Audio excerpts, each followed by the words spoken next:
Cari fratelli e sorelle, buongiorno. Chers frères et sœurs, bonjour. Nous écoutons la catéchèse du pape François à Rome le 13 mai 2020. Nous faisons aujourd'hui la deuxième étape du chemin sur la prière chrétienne que nous avons commencé la semaine dernière. La prière appartient à tous les hommes de toutes les religions et probablement même à ceux qui ne professent aucune religion. La prière naît du plus secret de nous-mêmes, de ce lieu intérieur que les auteurs spirituels appellent souvent le cœur. Ce qui prie en nous, ça n'est pas quelque chose de périphérique, ça n'est pas une faculté secondaire, marginale, c'est le mystère le plus intime de nous-mêmes, c'est ce mystère qui prie.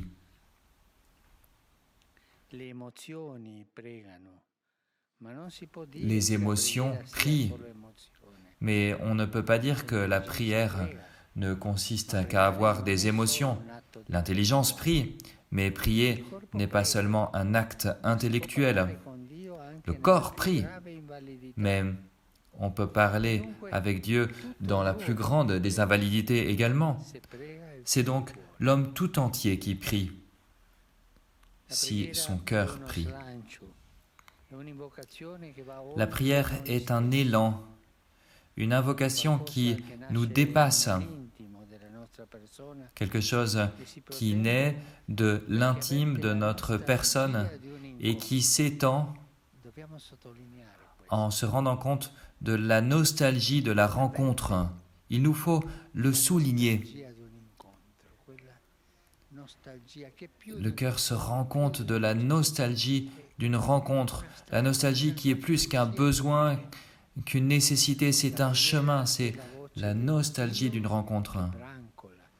La prière est la voix d'un je qui avance doucement, qui recherche un tu, un toi. La rencontre entre Dieu et toi ne peut pas être faite avec des calculatrices, c'est une rencontre humaine. Et on avance à tâtons pour trouver ce tu que mon moi recherche. La prière chrétienne naît d'une révélation. Le tu n'est pas enveloppé dans un mystère, il est entré en relation avec nous. Le christianisme est la religion qui célèbre constamment la manifestation de Dieu, c'est-à-dire son épiphanie. Les premières fêtes de l'année liturgique sont la célébration de ce Dieu qui ne demeure pas caché, mais qui offre son amitié aux hommes. Dieu révèle sa gloire dans la pauvreté de Bethléem, dans la contemplation des mages, dans le baptême au Jourdain, dans le prodige des noces de Cana. L'évangile de Jean conclut par une affirmation synthétique. Le grand hymne du prologue, Dieu, personne ne l'a jamais vu, mais le Fils qui est dans le sein du Père, lui l'a révélé. C'est Jésus qui nous a révélé Dieu. La prière du chrétien entre en relation avec le visage très tendre qui ne veut pas créer de la peur parmi les hommes. C'est la première caractéristique de la prière chrétienne. Les hommes étaient habitués à s'approcher de Dieu un peu intimidés, un peu épouvantés par ce mystère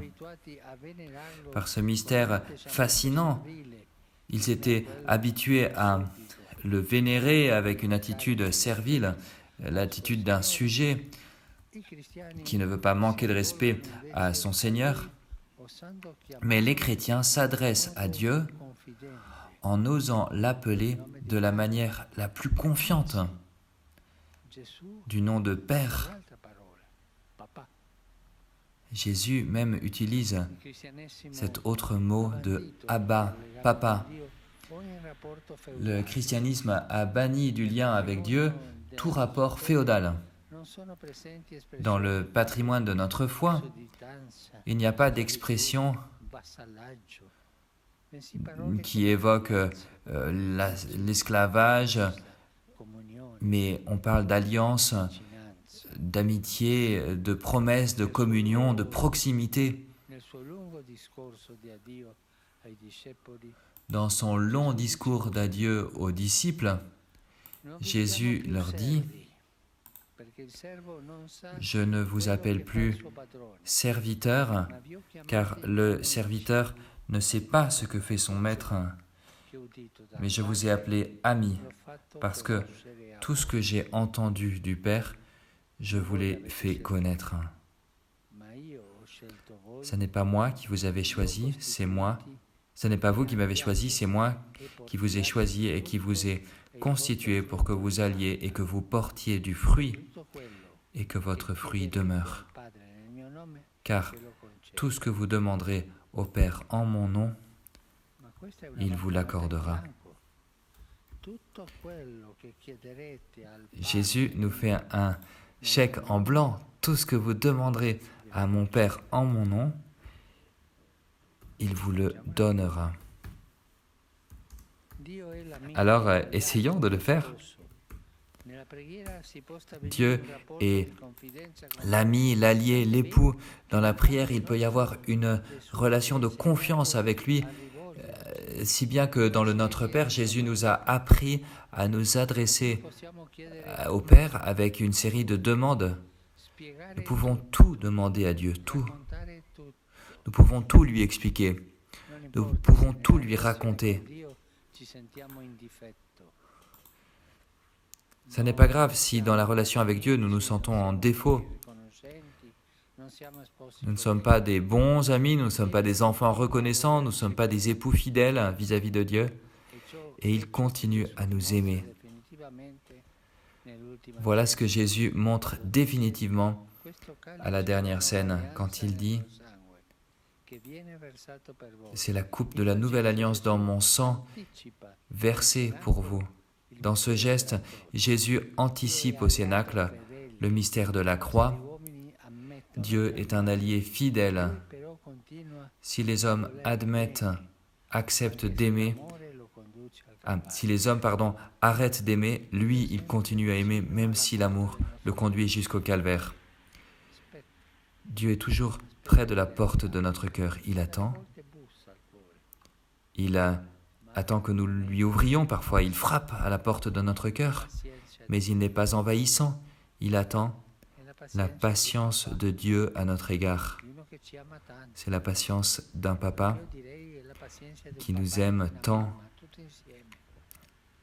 La patience, je dirais, d'un papa et d'une maman, les deux ensemble, toujours près de notre cœur, et quand il frappe à la porte de notre cœur avec tendresse et avec amour.